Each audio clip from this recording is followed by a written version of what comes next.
Hello everyone, welcome to my channel Code Story with Mike. तो आज अपने leet code का 3136 करने जा रहे हैं। इजी प्रॉब्लम है, काफ़ी छोटा सा प्रॉब्लम है। उससे पहले देखते हैं आज का मोटिवेशन क्या है। देखो, डोंट वेस्ट योर टाइम। बहुत मुश्किल हो जाएगी अगर आगे इसी तरह अगर आप करते रहोगे। कोई भी अगर ऐसा करेगा, टाइम वेस्ट करेगा, उसको नुकसान ही नुकसान है। ठीक है। The burden it will bring in future will make your life harder. Spend time on things which are beneficial for you, which can benefit you in future and which can help to upskill. Okay, उन चीज़ों में ही time दो कम से कम अभी। ठीक है, वरना बहुत ज़्यादा रिग्रेट फील होगा फ्यूचर में अगर अभी आप टाइम वेस्ट करोगे तो। ठीक है। प्रॉब्लम क्या है? 3136 वैलिड वर्ड। एक वर्ड वैलिड कब कहलाता है? जब उसका लेंथ मिनिमम 3 कैरेक्टर का हो, है ना। उसमें it contains only digits and English letters. ठीक है। It includes at least 1 vowel, it includes at least 1 consonant. कि मतलब एक वावल तो होना ही होना चाहिए और एक कॉन्सोनेंट तो होना ही होना चाहिए, और उसमें सिर्फ डिजिट एंड इंग्लिश लेटर्स हो सकता है, उसके अलावा कुछ और नहीं हो सकता। कोई एक स्पेशल सिंबल हुआ, मान लेते हैं डॉलर हो गया, क्वेश्चन मार्क या अंडरस्कोर हो गया, तो वो वैलिड वर्ड नहीं कहलाएगा। तो आपको एक वर्ड गिवन होगा, आपको बस ट्रू और फॉल्स बताना है कि वो वर्ड वैलिड है कि नहीं। इन रूल्स को फॉलो करना चाहिए वो वर्ड। ठीक है। जैसे यहाँ पर देखते हैं, जैसे इस वर्ड को देखो, यहाँ पर क्या कॉन्सोनेंट है क्या? हाँ देखो, डी एक कॉन्सोनेंट है। ठीक है। क्या यहाँ पर वावल है? हाँ, ए जो है वो वावल है। ठीक है, मतलब कॉन्सोनेंट और वावल तो होना ही होना चाहिए कम से कम एक। ठीक है, तो ये तो फॉलो हो गया। इसमें अल्फ़ाबेट और डिजिट्स के अलावा कोई और स्पेशल कैरेक्टर तो नहीं है? नहीं है। क्या इसका लेंथ ग्रेटर देन 3 है, ग्रेटर देन इक्वल टू 3 है? यस, तो आंसर ट्रू होगा, ये वैलिड है। यहाँ पर देखो B3, इसमें कॉन्सोनेंट तो दिख रहा है मुझे, डिजिट भी दिख रहा है। ठीक है, बट इसमें वावल नहीं है, इसीलिए आंसर फॉल्स होगा। कम से कम एक वावल होना चाहिए था। इसमें देखो वावल भी है, ठीक है, डिजिट भी है, लेकिन इसमें एक स्पेशल कैरेक्टर है, इसीलिए इसका आंसर फॉल्स होगा। ओके, और यहाँ पर कॉन्सोनेंट भी नहीं दिख रहा है मुझे, तो आंसर एनीवेज फॉल्स होगा। ओके, तो देखा है, तो बड़ा सिंपल सा प्रॉब्लम है, नॉर्मल सा हमें चेक करना है बस। तो अगर आप ध्यान दो, वर्ड का लेंथ लेस देन अगर 3 होगा तो क्या होगा? मेरा आंसर फॉल्स होगा। As simple as that. पहला चेक। दूसरा चेक देखते हैं। प्रॉब्लम में बता रखा है कि इंग्लिश लेटर्स ही सिर्फ हो सकता है, मतलब स्मॉल ए से स्मॉल जेड के बीच में होना चाहिए, या फिर कैपिटल ए और कैपिटल जेड के बीच में कैरेक्टर होना चाहिए। उसके अलावा कोई भी कैरेक्टर होगा, स्पेशल सिंबल, तो आंसर फॉल्स होगा मेरा। ठीक है।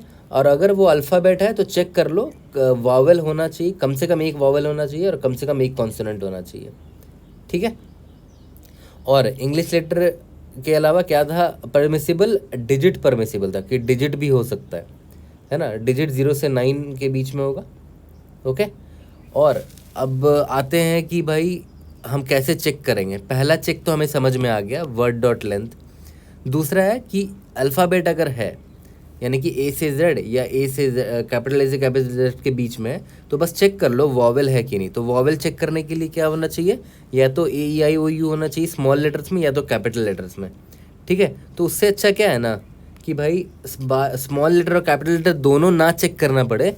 आप जो अल्फ़ाबेट है ना, उसको आप टू लोअर में कन्वर्ट कर देना। ठीक है, लोअर केस में कन्वर्ट कर देना, ताकि आपको सिर्फ ये चेक करना पड़े ए ई आई ओ यू है कि नहीं। ठीक है, यहाँ तक क्लियर है? तो ये चेक हम कब करेंगे? जब मेरा जो कैरेक्टर होगा, जो मेरा कैरेक्टर है वो अल्फ़ाबेट होना चाहिए। ठीक है, अगर वो अल्फ़ाबेट है तो हम उसमें चेक कर लेंगे कि वो वावेल है कि नहीं, है ना, या फिर कॉन्सोनेंट है कि नहीं। अगर वावेल हुआ तो मार्क कर लेंगे कि हाँ भाई कम से कम मुझे एक वावेल मिल गया। अगर कॉन्सोनेंट हुआ तो मार्क कर लेंगे कि कम से कम मुझे एक कॉन्सोनेंट मिल गया। ठीक है।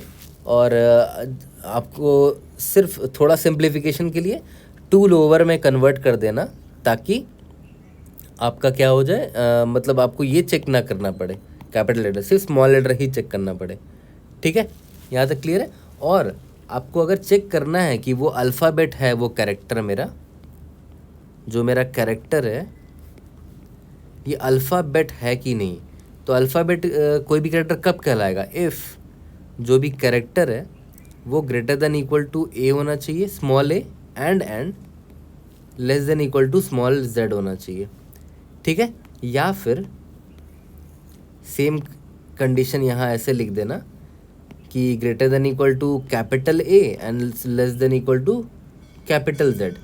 बट ये दो लाइन ना लिखने के बजाय आप सिंपली एक लाइन में भी लिख सकते थे, इफ़ इज़ अल्फ़ा नाम का एक फंक्शन होता है और जावा में इज़ लेटर नाम का आई थिंक फंक्शन होता है, ठीक है। सिंपली आप इसको कैरेक्टर पास करोगे तो ये आपको बता देगा, आंसर ट्रू होगा इसका अगर वो कैरेक्टर अल्फ़ाबेट है तो मैं सिंपली ये करूँगा, इज़ अगर वो अल्फ़ा है, मतलब अगर वो अल्फ़ाबेट है तो मैं क्या करूँगा, उसको पहले तो लोअर में कन्वर्ट कर दूँगा, टू लोअर, ठीक है, टू लोअर में कन्वर्ट कर दूँगा। उसके बाद सिंपली चेक कर लूँगा कि क्या वो वॉवेल है। वॉवेल के लिए सिंपली आप ये चेक कर लेना, small a small e small i small o small u, ठीक है, a e i o u है कि नहीं। तो यहाँ पर आप चेक कर लेना a e i o u, अगर ये है तो वॉवेल प्रेजेंट है, इसको ट्रू मार्क कर देना कि भाई कम से कम वॉवेल तो प्रेजेंट है, ठीक है। और अगर a e i o u नहीं है वो कैरेक्टर तो पक्का कॉन्सोनेंट होगा, यही दोनों चीज़ हो सकता है, तो कॉन्सोनेंट को ट्रू मार्क कर देंगे क्योंकि अल्फ़ाबेट तो है वो तो क्लियर हो गया, ये रहा यहाँ से अल्फ़ाबेट है तो या तो वॉवेल होगा या तो कॉन्सोनेंट होगा। तो अगर इनमें से कोई कैरेक्टर नहीं है तो वो कॉन्सोनेंट ही होगा, ठीक है। तो मैं दो वेरिएबल मैंने ले लिया यहाँ पर ताकि मैं मार्क कर सकूँ कि मेरे पास कम से कम एक वॉवेल और या फिर एक कॉन्सोनेंट होना चाहिए, है ना, कम से कम एक वॉवेल होना चाहिए एंड कम से कम एक कॉन्सोनेंट होना चाहिए, ठीक है। तो ये तो हो गया कि अगर अल्फ़ाबेट हुआ मेरा कैरेक्टर, ठीक है। दूसरा पॉसिबिलिटी क्या है कि एल्स इफ अगर वो डिजिट हुआ, डिजिट मतलब greater than equal to 0 and less than equal to 9 होना चाहिए, ठीक है। बट ये चेक करने ना करने के बजाय आप सिंपल सा एक चेक ये डाल सकते थे, इज डिजिट नाम का नॉर्मल सा एक फंक्शन होता है, इसको आप कैरेक्टर पास करोगे तो ये बता देगा कि ये डिजिट है कि नहीं, ठीक है। अगर वो डिजिट नहीं हुआ तो यहाँ पर मैं नॉट लगा दूंगा। अगर डिजिट नहीं हुआ, देखो या तो अल्फ़ाबेट हो सकता है या तो डिजिट हो सकता है, तो अल्फ़ाबेट अगर हुआ तो मैं वॉवेल और कॉन्सोनेंट फाइंड कर लूँगा, और अगर अल्फ़ाबेट नहीं हुआ और डिजिट भी नहीं हुआ तो आंसर मेरा फॉल्स हो जाएगा। सिंपली मैं इधर से ही फॉल्स रिटर्न कर दूंगा, ठीक है। डिजिट हुआ तो तब तो कोई दिक्कत ही नहीं है, वो 0 से 9 के बीच में ही होगा वो डिजिट। बट अगर डिजिट नहीं हुआ तो रिटर्न फॉल्स कर देंगे, ठीक है। तो यही दो चेक करना है हमें हर कैरेक्टर के लिए, और लास्ट में हमें रिटर्न क्या करना पड़ेगा, जब हम फॉर लूप से बाहर निकलेंगे सारे कैरेक्टर को जब चेक कर लेंगे तो देख लेना कि इसके पास कम से कम एक वॉवेल था ना, एंड इसके पास कम से कम एक कॉन्सोनेंट तो था ना, दैट्स इट। एंड मतलब दोनों होना चाहिए, कम से कम एक वॉवेल एंड कम से कम एक कॉन्सोनेंट होना चाहिए था, okay, as simple as that. तो कोड भी करने की ज़रूरत नहीं है, तो मैंने देखो कोड मैंने ऑलरेडी कर दिया है। यहाँ पर ध्यान दो, लाइन नंबर 4, 5 में अगर देखोगे तो word dot line less than 3 है तो रिटर्न फॉल्स कर दो। मैंने दो वेरिएबल ले लिया लाइन नंबर 8 और 9 में, हैज़ वॉवेल हैज़ कॉन्सोनेंट, ठीक है। लाइन नंबर 12 में देखो मैंने कैरेक्टर को चेक किया कि अगर वो अल्फ़ाबेट है तो उसको लाइन नंबर 13 में मैंने उसको टू लोअर में कन्वर्ट कर दिया ताकि मुझे वॉवेल में सिर्फ स्मॉल लेटर चेक करना पड़े, ठीक है। अगर वो वॉवेल है तो हैज़ वॉवेल ट्रू कर दो, अगर कॉन्सोनेंट है तो हैज़ कॉन्सोनेंट ट्रू कर दो।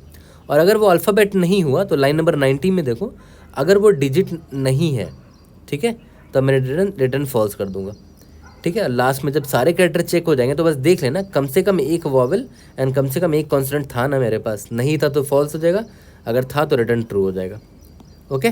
सबमिट करके देख लेते हैं, we should be able to pass all the test cases. कोई भी डाउट होता है raise in the comment section, I try to help you out. See you guys in the next video, thank you.